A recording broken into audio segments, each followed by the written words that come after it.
So just quick introductions as we start. So again, my name is Katie. I'm at Children's Hospital Los Angeles. I've been there with the ketogenic diet program for about 15 years. Over here is my counterpart, Lucia, one of our dietitians that also helps with the ketogenic diet program. And this is Jessica Lowe. She's at USC and works with the ketogenic diet program there. So what we wanted to do today is talk a little bit about diet therapy in epilepsy. I know it's something that a lot of people are gravitating towards, so you may know a lot about it. It may be new to you. The concept of ketogenic diet therapy has been around for quite some time. I find the history of it quite fascinating. If you look back in the Bible and you read about people that were having seizures and they were treated with fasting and prayer, could they potentially have been going into ketosis that was helping with seizures? But it was really in the early 1900s where the ketogenic diet therapy as we know it today was developed.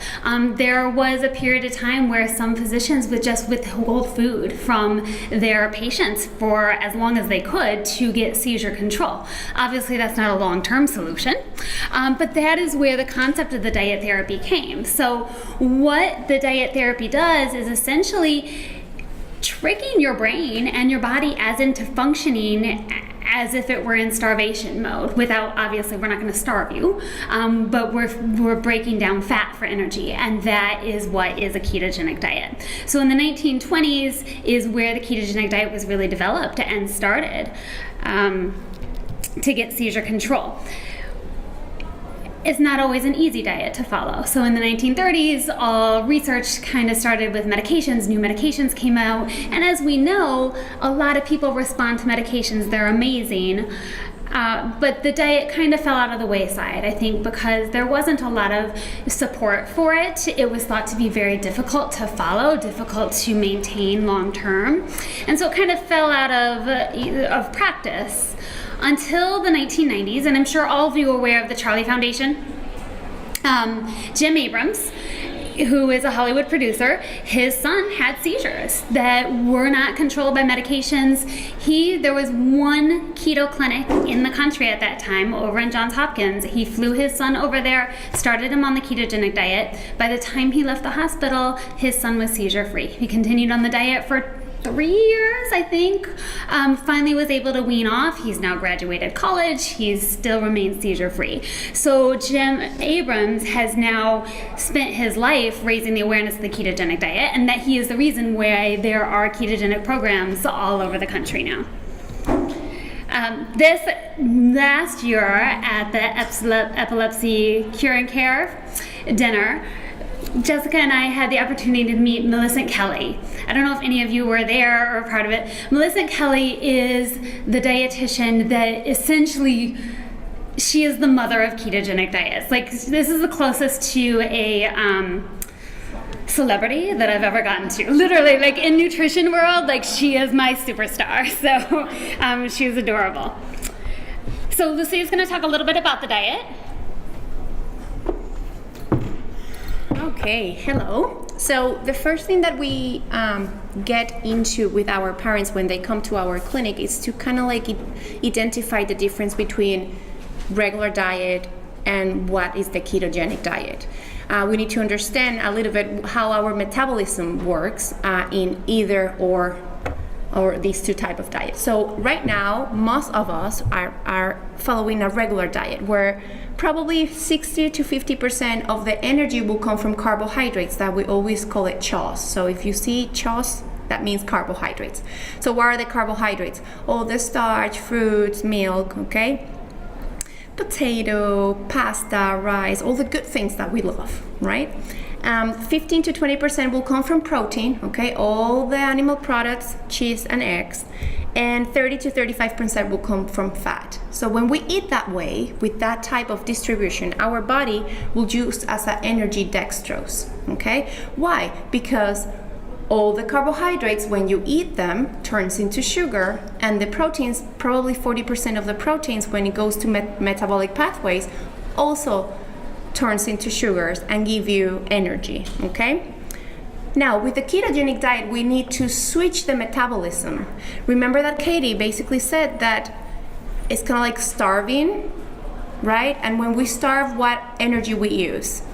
Fat, okay? But we cannot starve our kids or ourselves, so we need to adjust the percentage. So 90 to 80% of the energy will come from fat. And don't worry, it is not just butter and oil, okay? With a pinch of egg, no. It's a very high fat diet, but also we provide protein enough for the kids to thrive and grow, and the carbohydrates are minimal, okay? Also, it's gonna depend of the ratio that we were doing, and we are gonna go to that a little bit later during the presentation. So when we eat that way, our metabolism switch. It's mimicking a starvation without starving ourselves, and we are using as an energy fat.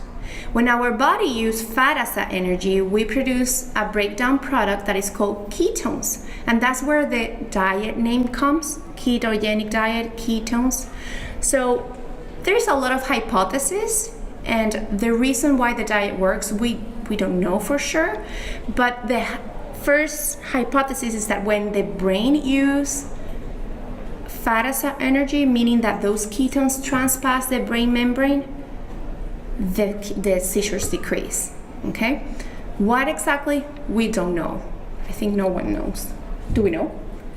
There's a lot of theories. There's a lot of theories. People that are on ketogenic diets tend to have a lower blood glucose level than what you might consider normal, and there's maybe less variation in fluctuations of blood glucose. It could be a theory, but we don't know exactly. So what are the indications, thank you, Katie, what are the indications for this diet? Well, have you heard anything about GLUT1 deficiency? So that's basically the first line of this diagnosis is the diet. We are missing one transporter for the glucose to go into our cells, and that means that we cannot give them glucose. So the diet is a good way to do. The pyruvate dehydrogenase deficiency, lately we have been getting more patients with that diagnosis, and the diet works pretty well on them. And there is a bunch of more, and obviously intractable epilepsy if you already failed 2 or more drugs, okay?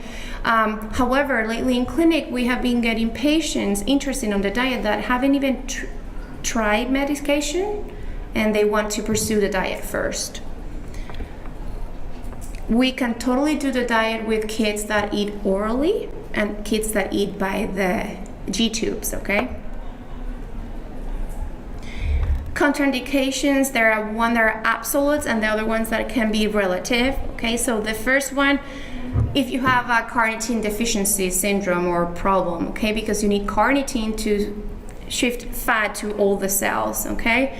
If you have beta oxidation problem, or if you have the pyruvate carboxylase deficiency, no dehydrogenase, the carboxylates, and porphyria. And relative is like you might be failing the drugs and you are a candidate for the diet. You may have intractable epilepsy, but what if you don't have enough support at home to make the meals? What if you don't have a refrigerator? If you don't have cooking skills? Or, I mean, everything goes into a criteria to see if you are a good candidate. That your team will help you out and social worker will be involved, but also we need to make sure that our kid will maintain our nutritional needs. Like, what if the diet is working but the kid is not growing? So that's something that is a relative contraindication. Or if we have a surgical focus identify from the EEG that it says, well, it's not a candidate for the diet. Okay? Any questions so far about this? Yes? So you can go straight, if you want to try the diet, you don't have to wait till your child, tries 2 or 3 medications first and then do this? That's something that you might be able to discuss with your neurology first. Okay. And from what I understand, my child's neurologist or ophthalmologist hasn't done any of these tests. of this? The beta oxidation and the carnitine deficiency. Is that something we just ask for?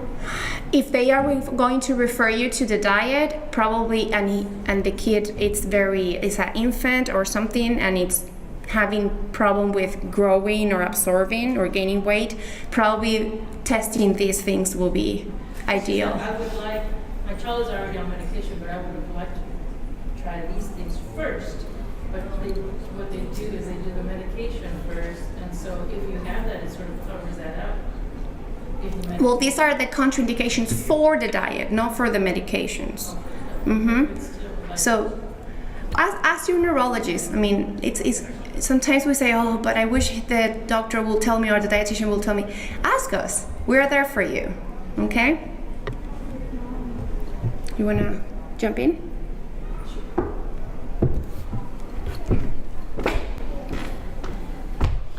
So in terms of diet therapy and effectiveness, there's been a lot of evidence-based studies that show that diet therapy is effective for seizures. I usually say to families that come to me, of the kids that go on the diet, probably 15% of them I can get seizure-free with diet therapy. And these are generally kids that have tried multiple medications and their epilepsy has been resistant to medications. Not everyone goes seizure-free. But I would say probably about 75% of the kids that go on the diet at our clinic, families choose to continue the diet for a period of time because they are seeing some improvements. And improvements with diet therapy, I kind of leave in the eyes of families. I have some kids who absolutely numbers of seizures decrease. I had one child that was having 90 spasms a day. He went on the diet. Now he's having 10 spasms a day. For that family, that's an amazing change. I have some kids that every time they were having seizures, they would go into status and they would be in the hospital, admission after admission after admission. Now they're on the diet, they're still having seizures, but they come out of them on their own, and they're not having to come into the hospital. I would say almost all families that have children on the diet tell me that their child's more alert when they're on diet. They're more interactive. They can participate in therapies more. So there's progress outside of just seizure control that we've seen with diet therapy. So we're gonna go through just basic questions about the diet and answers. The biggest question we get is what's gonna happen with medications, right? Because I know medications are not always friendly, right? They've got a lot of side effects. Children are tired. They're just not themselves with seizure meds. So number one, when you do start a ketogenic diet, most of your medications, all of your medications will probably be switched over to a tablet form or some kind of form of medication that is ketogenic friendly. Think about your liquid medications. And if you have children that are on medications, usually we prescribe liquids because they go down a little bit easier. But some of our medications, even liquid Tylenol, 1 ml, one of those dosage of Tylenol, has about 900 milligrams of carbohydrate. And that's a lot when you're trying to go into ketosis. So we do change things over as you're starting diet therapy just to help you get into ketosis. Typically, and I know every physician's different, every institution's different, we don't change a lot of medications right up front. We kind of get you on diet therapy, see what kind of success we're having, and then slowly being able to change around and wean off seizure medications as seizures improve. Beginning the diet therapy, there are a couple different options of diet therapy. There are some institutions that will start diet therapy as an outpatient and do it very slowly over 4 to 6 weeks. At CHLA, we admit for full ketogenic diets, we do a 3-day admission to get people into ketosis rather quickly and just monitor for side effects that are happening right then. But there is a modified Atkins diet therapy that Jessica's going to speak about in a few minutes that is something that is done at home, done kind of on your own terms, but can still promote ketosis and seizure control. Typically, I ask that when someone commits to the diet that you give it a good 3-month trial. I have some families that tell me that they see responses in seizures pretty quickly after their child starts the diet and goes into ketosis. I've had other kids, I have one kiddo who started the diet when he was 1. It took him 2.5 months on the diet to go seizure free. He's now 10. and he's seizure free. And that family will not talk to me about going off the diet because it's the only thing that's helped to control the seizures. And he's doing well and he's not having side effects. So we continue with it. So during that first 3 months, you're working closely with your dietitian to adjust calorie intakes or ratios just to kind of optimize the diet therapy for yourself or your child. Typically, we use diet therapy for a couple of years. We get seizure control, we are able to wean off medications, and eventually we can liberalize the diet. Some kids we do that faster, some kids we do that slower. It just kind of depends. And as I said, I've got kids that have been on the diet for years, and they're doing beautifully. And so we continue it. Do you want to come back? Am I talking too much? Definitely the diet is limited. We're taking away your whole grains. We're taking away a lot of your fruits, a lot of your vegetables, your dairy. So any kind of special therapeutic diet for seizures usually requires some supplementation just to make sure we're meeting your needs, especially if you are a child that's growing and I don't want to make you deficient in something. So most everyone is doing a daily multivitamin, a calcium, vitamin D supplement. As you are all aware, with seizure medications, bone health is a big deal to us, right? So as a dietitian that you're working with, we kind of really help you so we can optimize what you're getting every day to prevent any bone loss. And then the dietitian will help you to kind of optimize intakes, calories, protein, just to optimize growth and weight potentials. You want to talk about side effects? And then we're going to get Jessica up here quick. Well, everything in life has good things and bad things, right? So unfortunately, the blessing of this diet is seizure control, but we need to deal with a lot of side effects. The good news is that every single side effect has something to treat it with, okay? So constipation, probably the main reason is because we are taking out all the grains, as Katie said. But we have options kind of like and later during the presentation, we're going to have ideas of how to do high fiber ketogenic meals, kind of like using avocado, using chia seeds, flax seeds, MCT oil, okay? And then we have also the prescription or medications that help us to have bowel movements, kind of like Miralax, suppositories, and milk of magnesia.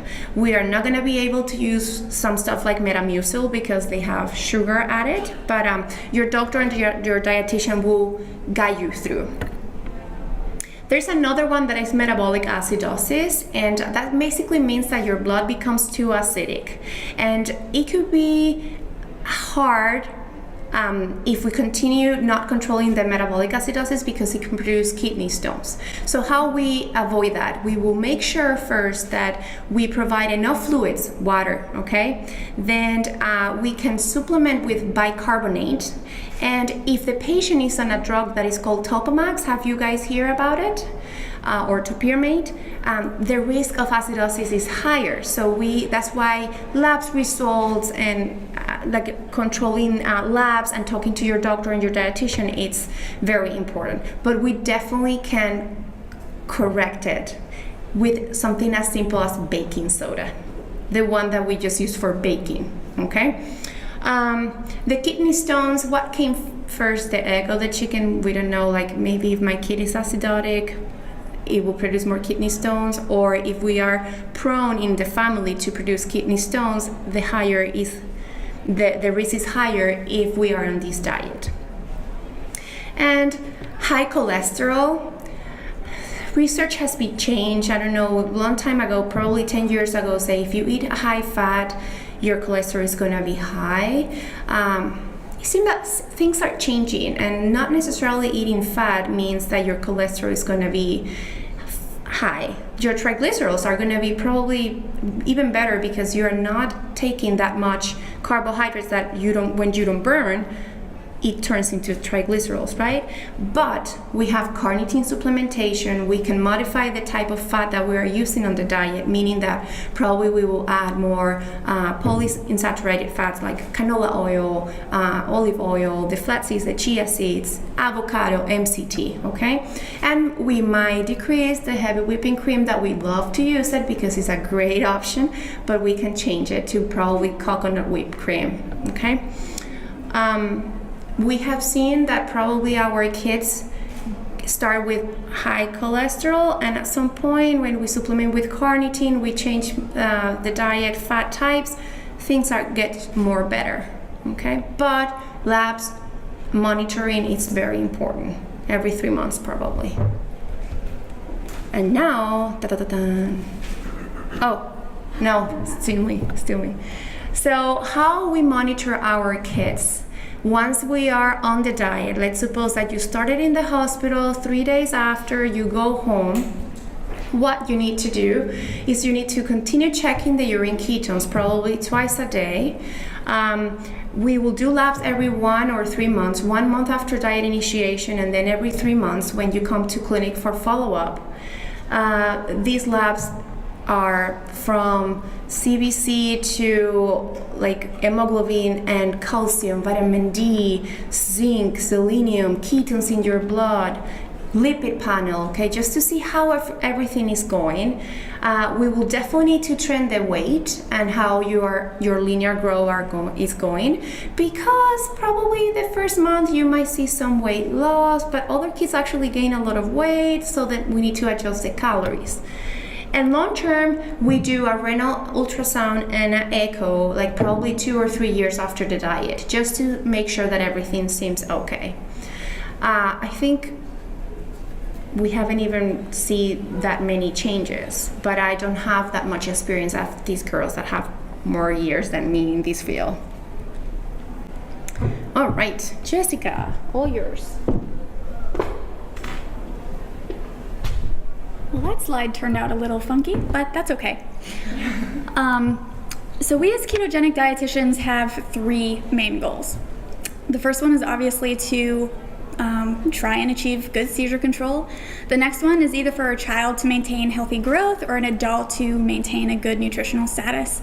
And the third one is that you guys are successful at this doing at the in the home. As Katie and Lucia have both pointed out, this diet is challenging. You are changing your entire lifestyle, and it's different. And so variations to the classic or the traditional ketogenic diet have been developed, one of which is the modified Atkins diet. That is one variation of the diet, and this one limits net carbohydrates while fat intake is encouraged ad lib, kind of however as you go, do it as you go. So many families ask me when I talk about these different diets is what makes the modified Atkins diet different to a classic ketogenic diet. Well, some of the similarities are they're both high in fat and very low in carbohydrates, and the outcomes are pretty much the same. We can measure ketones. It is a form of the ketogenic diet, and it also improves seizure control. Some of the differences are it's less strict or more liberal, and I'll go over each of these points, both in the similarities and differences, but the restriction of carbohydrates, it's a little bit more liberal, and the way that you prepare meals as well is a bit different, which we'll talk about.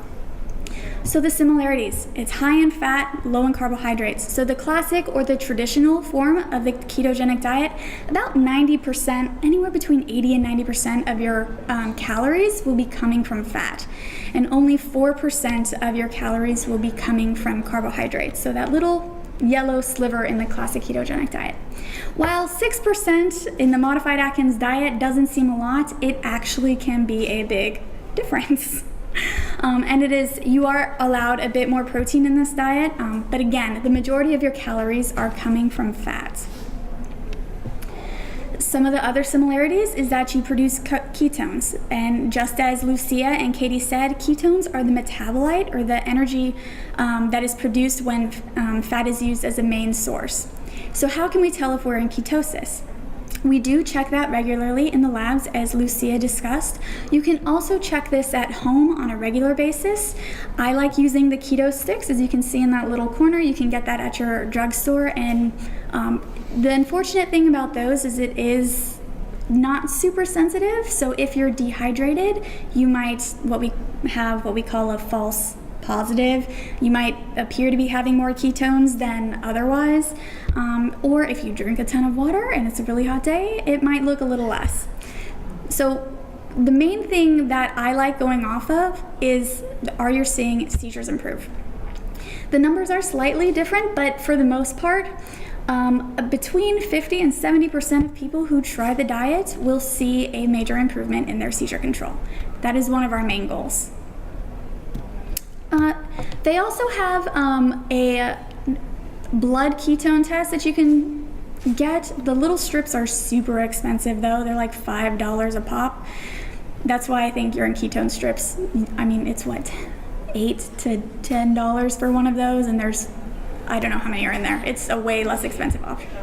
50? Yeah, so you'll go through one of those in maybe a month, if not longer. So the difference is, it's less strict in carbohydrates. The classic ketogenic diet can range anywhere between 2 and 15 grams of carbohydrates a day. This is determined by a ketogenic ratio, which is, you guys don't have to memorize this or calculate this yourself. Your dietitian will do it. It's a ratio between fat to carbohydrates and protein combined. It's measured in grams. This is calculated by us, so you don't have to worry about it. Each ketogenic ratio is unique to your own child, and the ketogenic ratio range can be anywhere from 1:1 to a 4:1. The higher the ketogenic ratio, the more strict the diet, the less carbohydrates you will have, the more ketones you might produce. But we know exactly what you're getting. The modified Atkins diet, the carbohydrates really depend on age. For a child, it can be anywhere between 18 and 20 grams of carbohydrates, and for adults, anywhere between 20 and 30. I do have some adults who are on 40 to 50 grams of carbohydrates a day, and that's because the energy that they expend is a lot higher.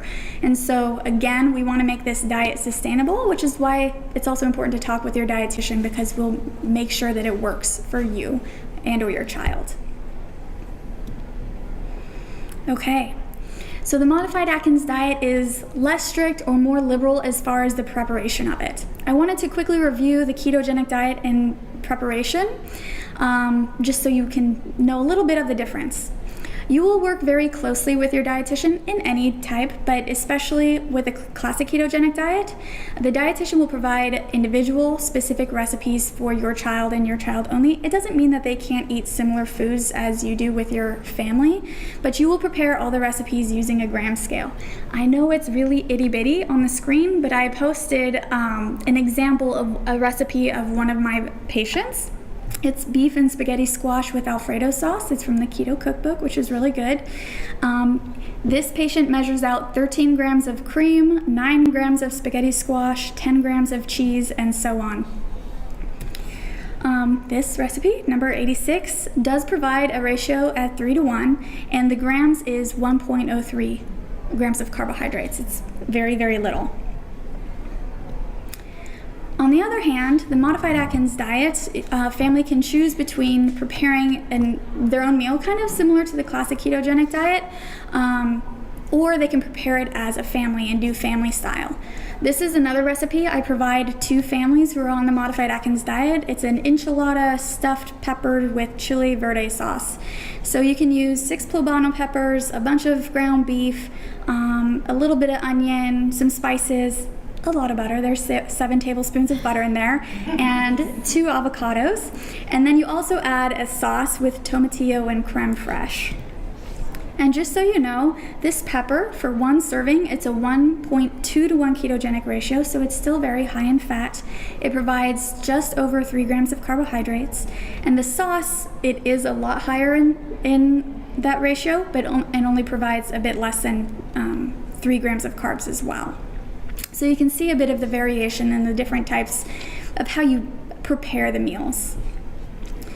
As far as the preparation, again, the classic ketogenic diet will provide you recipes. The modified Atkins diet, we will teach you how to count carbohydrates. And this is program dependent, but I use only digestible carbohydrates, meaning that we can subtract the dietary fiber, which our body does not absorb, therefore we don't use it as brain energy, from total carbohydrates. So for example, I love these mission tortillas, by the way. I eat them myself. I'm not on the, classic ketogenic diet. But they only have 4 net gram carbohydrates. So it is something, I work with a large Hispanic community, and this has been a lifesaver. And they taste really, really awesome. Like no difference at all. No carbohydrate or cardboardy type tortilla. Something else I like to highly recommend, I know in the initial definition I said that you can do this kind of ad lib. I really like encouraging families to use measuring cups specifically for those carbohydrate based foods. It will make the carbohydrate counting a lot easier. But using household measures such as tablespoons, table cups versus a gram scale is significantly easier and will take a lot less time. Any questions on maybe the differences between the classic ketogenic diet and the modified Atkins? No? Awesome. Want me to keep on going? All right. So I just want to quickly mention the different types of fat sources for the use of the ketogenic diet or any of the variations. Such as Lucia said, we do use butters, oils, mayonnaise, but stuff like heavy cream you can use for whipped cream. You can use it for Alfredo sauce. I love it. It actually tastes really good to drink. For children, I really like it. You can add water to it to make it resemble more like milk. It's a really awesome product. Avocado's really good as well. It does have some carbohydrates in it, so depending on the program, I don't have my patients count for the modified Atkins diet the carbohydrates in avocado, and so if they want to bake an egg in it, it's just a really awesome source of fat. This other MCT oil, I'm sure all of you guys have maybe heard of that. It's kind of hot right now. I like using it a lot in my patients, regardless of the variation of diet they're on, kind of for 3 reasons. The first one is that medium chain triglycerides can actually produce more ketones per gram of fat than do long chain fatty acids, such as the fats found in olive oil, in butter, in mayonnaise. So we call it more keto friendly. And you might be able to liberalize your diet a little bit more with the addition of this, especially if it's a bit more challenging. The second is it can also help with constipation. Constipation is a huge side effect with this diet. I'd say, I was trying to come up with a percentage of patients, but it's the majority of them have issues with constipation. The ones who are awesome at drinking water and eating vegetables and who are running around, they tend to not have constipation, but that's not all of us. Thirdly, medium chain triglycerides. Oh, did you say that? Oh, I'm hearing stuff. I apologize. Medium chain triglycerides actually might be beneficial for if you have any high triglycerides, high cholesterol, any problems with hyperlipidemia. Yes? Is that taken orally, like in a spoon, do you cook with it? It depends on what you might like to do. You can't use medium chain triglycerides to fry anything with because it'll make it icky, and I believe it's not good for the oil itself. You can't use it for high heat, but you can add it such as a salad dressing. You can do that. You can just top it on. Some of my patients just drink it because they don't want to make their food appear more oily than it already does. So you can use it based on your choice. What is the difference between that and coconut oil? So the difference between this and coconut oil actually probably has to do with the types of medium chain triglycerides that are in there. Triglycerides come in lengths of carbons between 8, 10, and 12. The more heart healthy medium chain triglycerides are what we call carbon 8 and carbon 10. And so coconut oil primarily has 12, which isn't as heart healthy. It can be good as far as helping make ketones. And I've found, this is not based on science, but I found that some patients are sensitive. I'm sure it's somewhat based on science, but I found some patients are more sensitive to coconut oil than others. And so we do monitor lipids. It might be something to play around with. I like to encourage a variety of different fats for that reason. I don't know if... No, that's okay. I typically feel like coconut oil, 50% of it is in CT. So it's got some... It's pretty high. And that one you can totally use for cooking, right? But that one is very good. Like, The self-dressing. your power spoon. There are also what we call emulsified versions of medium chain triglycerides. They are called medical foods though, and you can get a prescription from your dietitian and physician for those. And those look like cream, so you can use them as such. Here are some, this is myketocal.com. They have a lot of resources and nutrition facts for a lot of ketogenic products. There are 2 complete, for instance, if you want to drink a supplement, kind of like Ensure, or for any child who is fed, or adult who is fed by a tube, there are 2 different products. Actually, I believe there will be 3. There's one at a different ratio at 2.5 to 1 coming out. But these are complete formulas that have protein, carbohydrates, and fats, and they can be used by mouth or by the tube. I'll talk a little bit about myself, and then I'll have Katie and Lucia come up. I am with Los Angeles County USC Medical Center and Keck School of Medicine. My phone number and my email address is right there. We at LAC USC Medical Center, we take children and adults primarily on Medi-Cal or California Children's Services. You just contact me and I'll make sure you get to the right place. At Keck Medicine, we do take adults, I believe greater than 14, or I know they're not, adults aren't 14 years old, but primarily we can take 14, 16-year-olds. And pretty much any type of insurance, we might be able to work with you there. And we have excellent neurologists, and dietitians there. So if, Katie.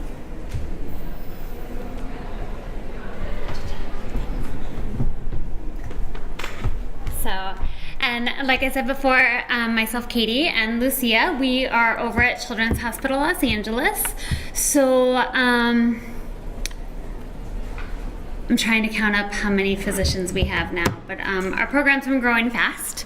I believe we have 5 or 6 epileptologists now, and 10 to 12 neurologists. We currently have about 100 patients on ketogenic diet therapy. I would say both modified Atkins and the full diet. We have PO eaters, we have enteral feeders, so we kind of have a combination of everything. This is our contact information. If you're not, the way our facility works is we can follow you and start you on a ketogenic diet therapy as long as you're also seen along with one of our neurologists. So, if you're interested, contact one of us. We can get you in touch with scheduling and kind of get you hooked up with things. Then I know for those of you, Los Angeles is really an amazing area. There are so many ketogenic diet programs and dietitians. Like you're in good hands. Chuck has a good program. UCLA has a program. Who else? UC Irvine.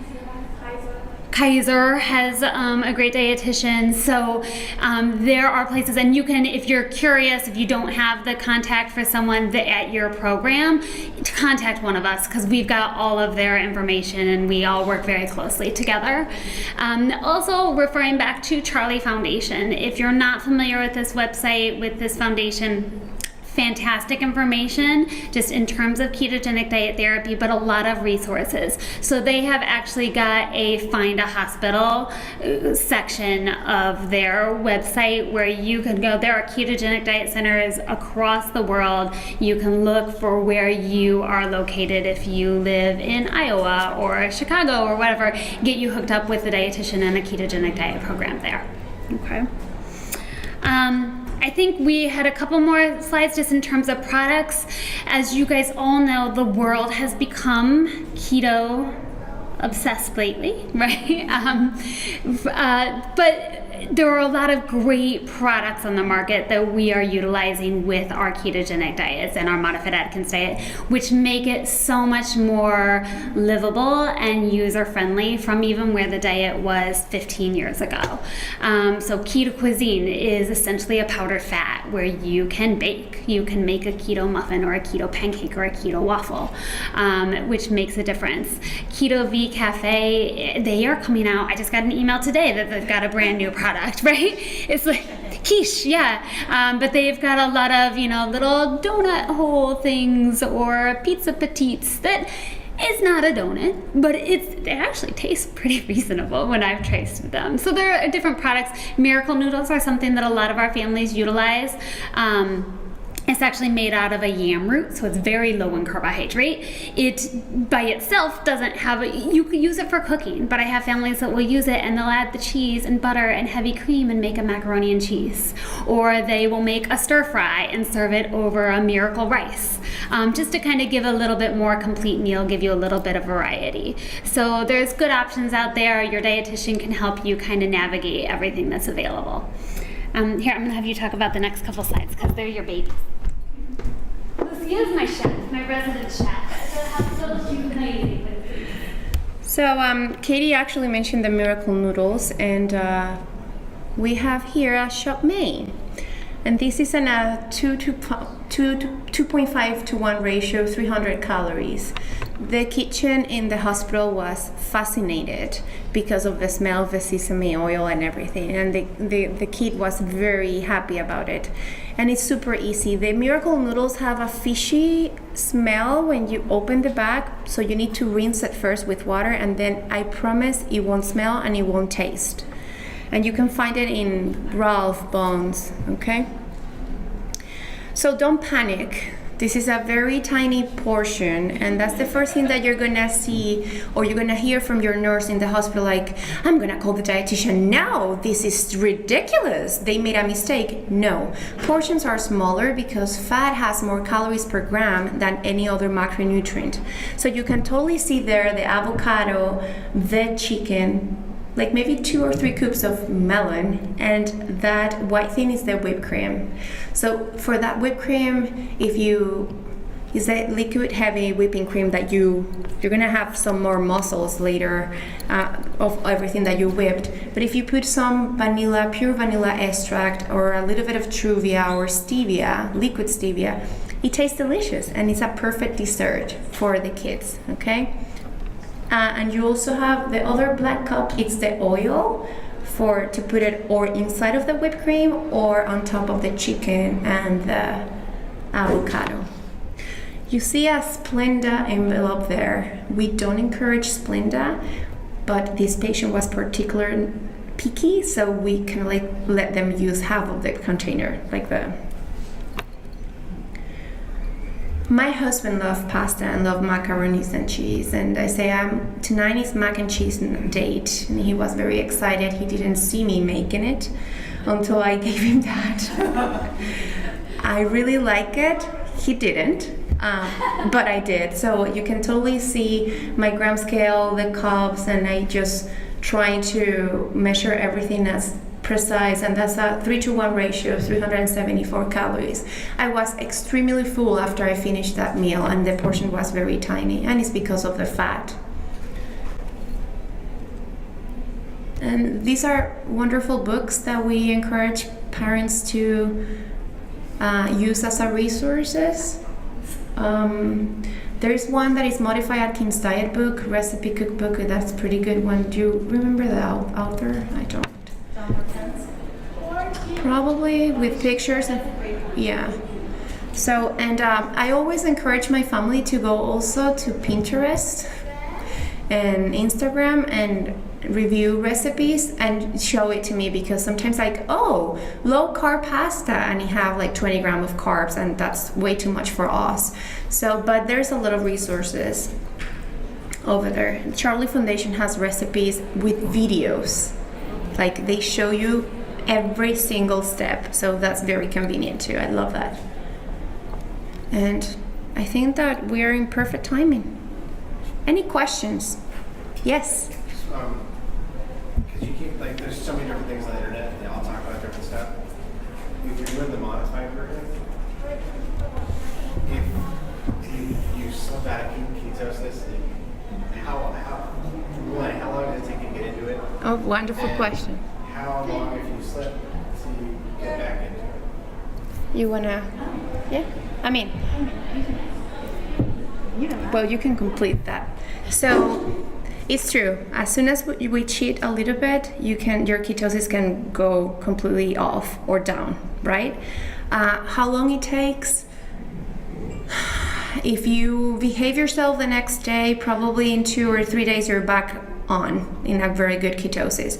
The scary thing is that when we add off ketosis or we cheat, we can break through seizures. So, and they can come pretty strong, because it's kind of like switching your body, like, what are you giving to me? Like, sugar? Yes, you know? So, but yeah, you definitely might be back in ketosis in 3 days, right? Or even sooner. Yeah, I find it's individual, specific to each individual. Yeah. There are some. You saw the fat bomb book. We have some patients, like, if they eat a little bit too many carbohydrates or they do cheat, they take a spoon of MCT oil or they take a fat bomb to kind of, and not, we don't know if this works or not, but to Boost. counteract Yeah. that one. Yeah. That How one. do I So put? wish we had a better answer.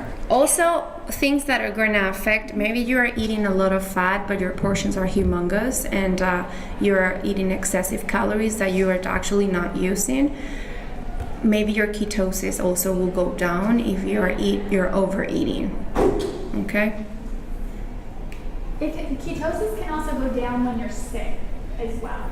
So because our body will naturally make glucose, it's just what it does. And so it's kind of the bummer thing that our body does. So there is a risk when you are sick that you might have lower ketones and might have breakthrough seizures.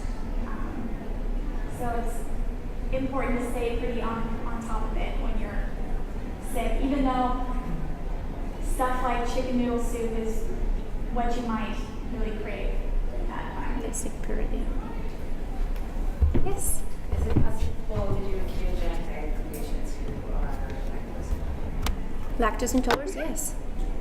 We definitely have a bunch of them. We even have patients with gluten-free, casein-free, lactose-free, and it's more challenge for the parents and for us, but yeah, definitely you can use ghee instead of butter, or you can use other type of fat. You will use coconut whipped cream instead of the heavy whipping cream.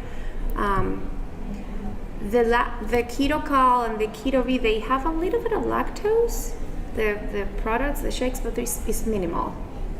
Yeah. Yes?